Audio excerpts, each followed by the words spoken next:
Hello everyone, this is Ellie and I don't know which number of video this is. I think I will stop counting so far, so let's continue with this project of mine. So the topic I want to touch today is what happens to us when we suffer alienation, especially at a young age, and it's most likely to happen during school days.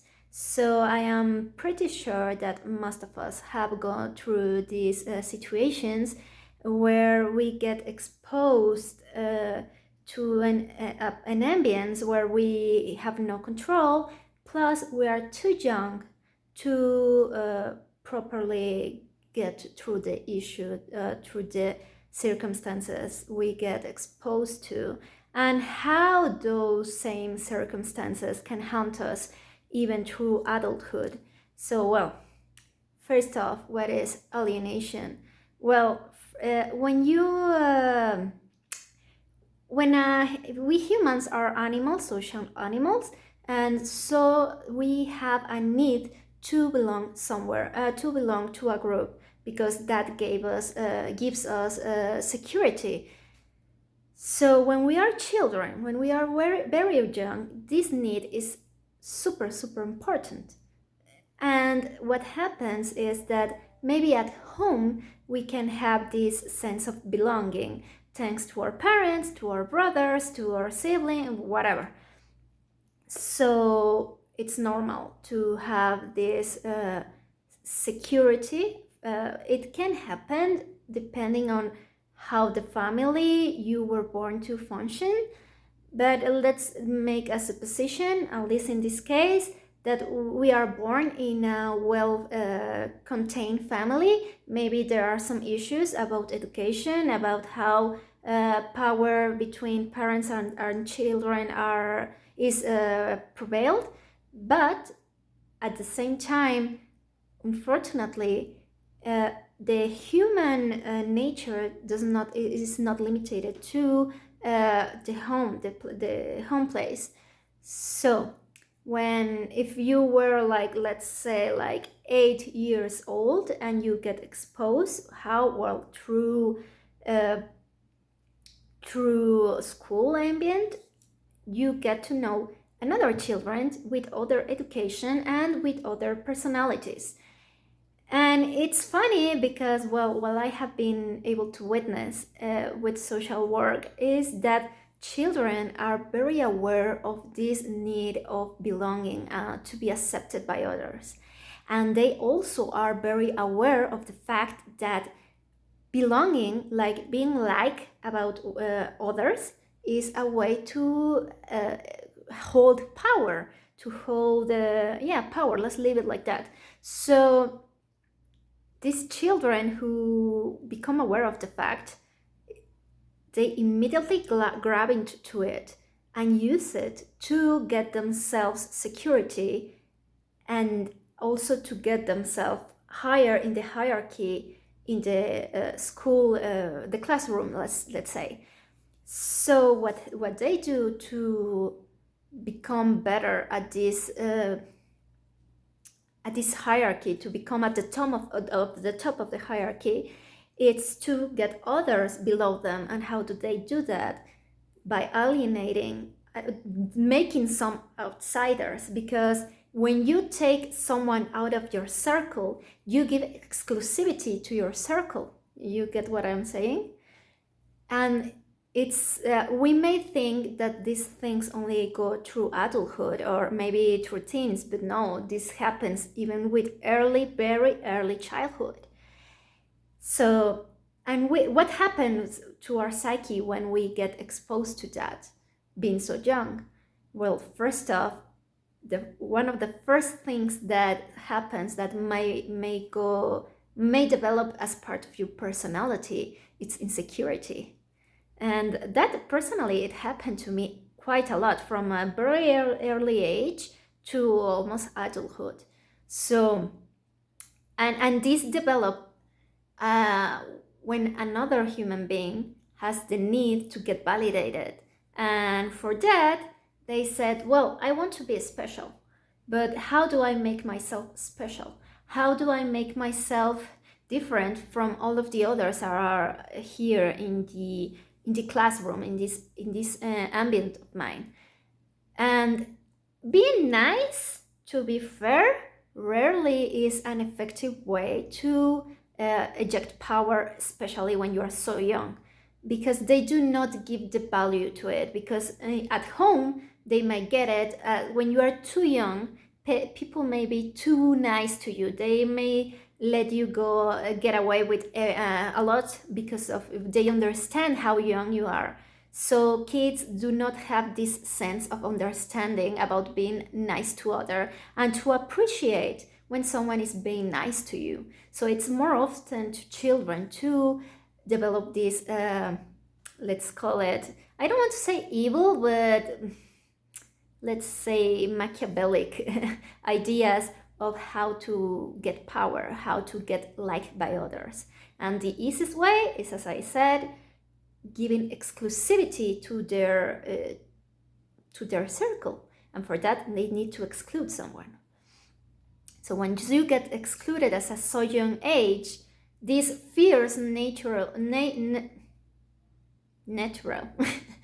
as humans come to you, and you start to doubt yourself about what is wrong with you, that people just simply decide not to like you. And that's how insecurities belong. Not belong. Hold on. It's not belong. Here we go.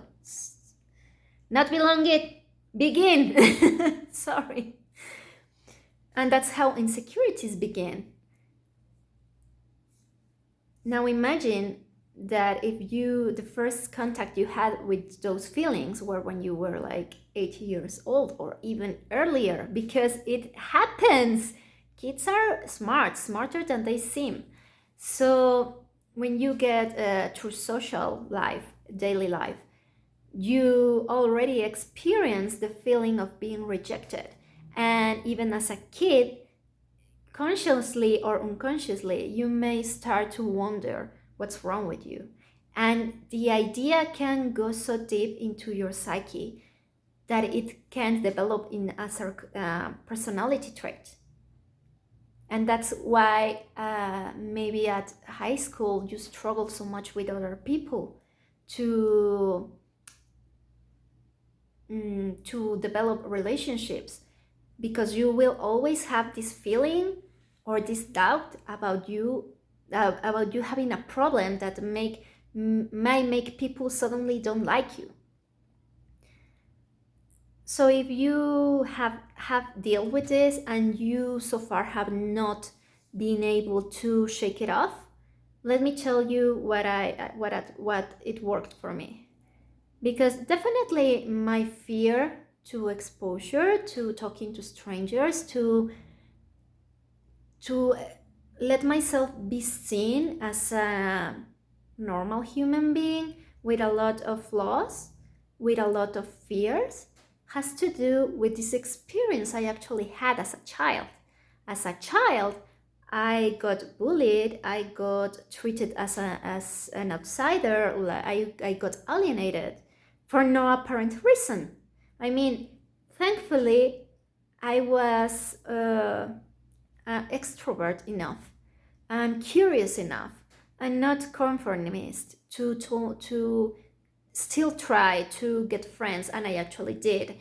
And my school days were not the best for me, but it were not nightmarish either. I to this day I keep some friends from my early days in school, and they are awesome people, and I appreciate them a lot. But if you have dealt with these circumstances and maybe you got it even worse than me, the first thing I got to tell you is that it may be not your fault. And I say maybe because we as humans have flaws, that's a fact. And sometimes we may behave in ways that are not liked by others. And we have to accept that we are not perfect, that we may have flaws that are making our relationships bad or develop.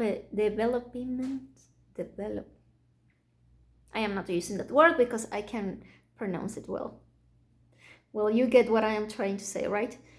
But let's continue with the topic.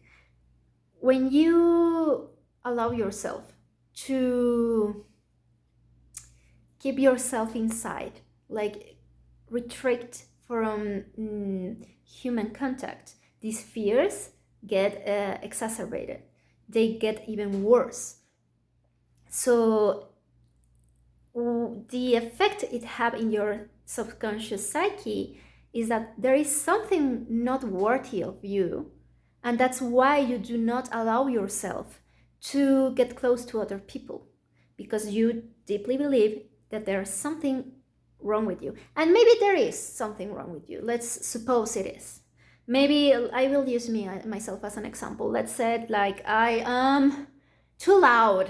Like when I get into any social ambience, I am too loud. Like I speak too loud and too fast, and maybe about topics that are not important for many people there, and that may develop as they do not like me because they do not enjoy my company, and that's a fact, and that's okay. So if you feel like there's something wrong with you, the first step will be to self-analyze yourself about what maybe you doing that others do not like. That's the first step.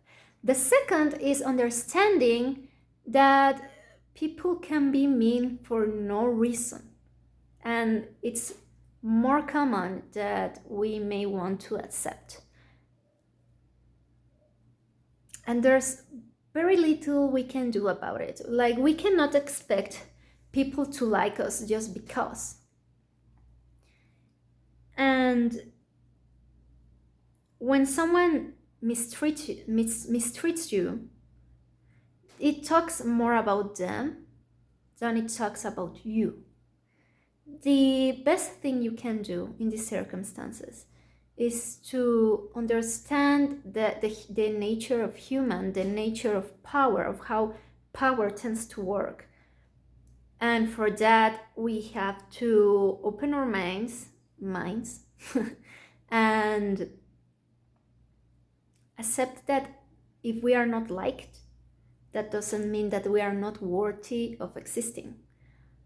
And if you have suffered bullying and been alienated and all of it, and you're an adult already and you're already out of this school ambient, which to my perception, it's the hardest one, because their kids have they had an easy way out of things because how young they are and how schools may work about the topic.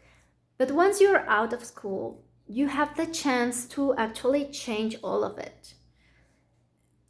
The first step will be to expose yourself to the circumstances when you have to deal with people that you may not like and they might not like you. It's a possibility, and accept it as such. Because that will give you security about you as a human being, as a functional adult. So yeah, that will be pretty much it. That's why I choose to make these videos. So far, not much people is watching them, which I am glad, because I feel like I am failing a lot with my speech problem, with me giving too much around, running around with the topic, because it's something that I constantly had in my life. I constantly had people questioning me or apparent not liking me for apparent not reason. And the feeling of alienation can lead to self-isolation, which will not get better in the long run. When you get older, the older you get, the harder it will be for you to develop healthy relationship, especially if you did not have practice, let's say it, in your youth. So that will be pretty much for today.